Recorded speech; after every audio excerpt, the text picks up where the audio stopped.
राम हमारी ऊर्जा है, नवजीवन की परिभाषा है। राम हमारे अंधकार में भी प्रकाश की आशा है। राम हमारे आदर्शों के सर्वोत्तम आधार हैं। राम हमारे जल थल नभ हैं।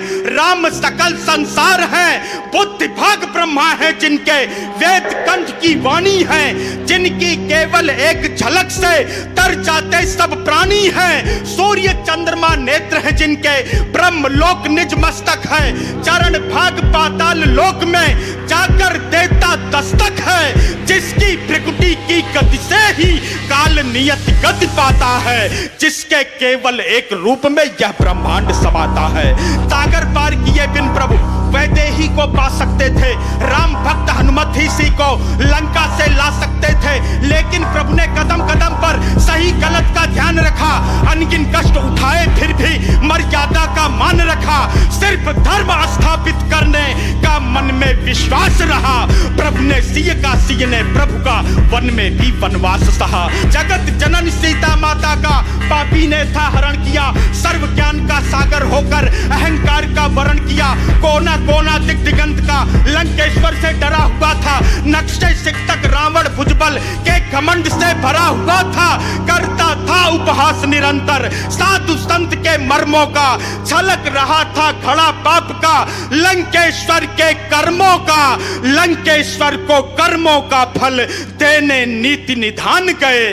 वैदेही को वापस लाने खुद त्रिभुवन की शान गए। कि नल अंगद सुग्रीव जटायु नील और बजरंग बली रघुनंदन की वानर सेना सागर के उस पार चली। जलधि पार कर युद्ध शिविर में राम के सैनिक ठहरे थे। लंका के हर प्रमुख द्वार पर राक्षस दल के पहरे थे। प्रभु ने अपने दिल ही दिल में शत्रु प्रजा से प्यार किया। रण से पहले रघुभूषण ने मन में पुण्य विचार किया। यदि राजा हो जाए निरंकुश उसको रहता होश नहीं। रावण बहुत गलत है लेकिन यहाँ प्रजा का दोष नहीं। राज धर्म के अमृत घट में यह विष नहीं भरेंगे हम। लंका की निर्दोष प्रजा की हत्या नहीं करेंगे हम। प्रभु ने बालीपुत्र के हाथों क्षमादान संदेश दिया। शांति दूत बनकर अंगद ने लंका मध्य प्रवेश किया। कवि कुमार ने लंकेश्वर को रघुवर का प्रस्ताव दिया। भरी सभा में लंका के हित में कुछ शुद्ध सुझाव दिया। रक्त बहे निर्दोषों का प्रभु का मन होता भारी है। रघुभूषण को अपनों के संग शत्रु प्रजा भी प्यारी है। रघुनंदन के बाणों को किंचित ना क्रोध करेंगे हम। क्षमा सहित सी लौटा दो बिल्कुल ना युद्ध करेंगे हम। वनवासी के चरणों में निज शीश नहीं झुकने दूंगा। रावण बोला मैं कदापि यह युद्ध नहीं रुकने दूंगा। मेरे तप की ताकत से जल थल नभ थर्राते हैं।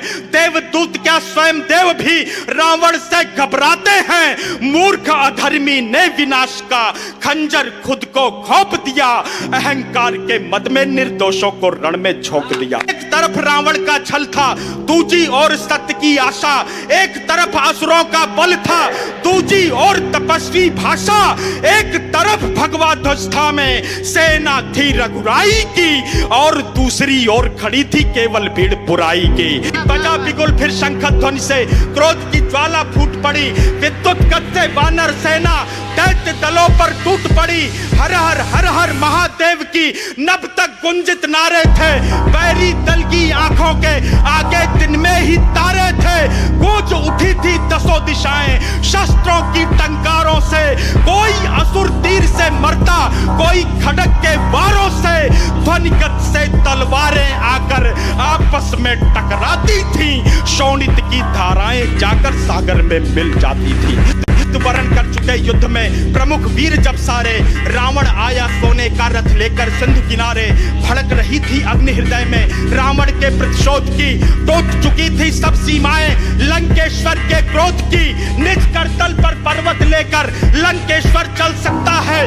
दश कंधर की क्रोध ज्वाल से जल थल नभ जल सकता है। सम्मुख आओ राम तुम्हें मैं अपना शौर्य दिखाऊंगा। वानर सेना के लोहू से अपनी प्यास बुझाऊंगा। का प्रस्ताव राम ने हंस करके स्वीकार किया। शांत भाव में ओज भरा, फिर शब्दों का प्रतिकार किया। जीत सत्य की हो असत्य पर, सत्य पुनः सत्यापित होगा। तीनों लोकों के कण कण में पूर्ण धर्म स्थापित होगा। राक्षस कुल की परछाई भी समर भूमि में खोएगी। पूरी लंका सांग दीप प्रज्वलन हेतु भी रोएगी।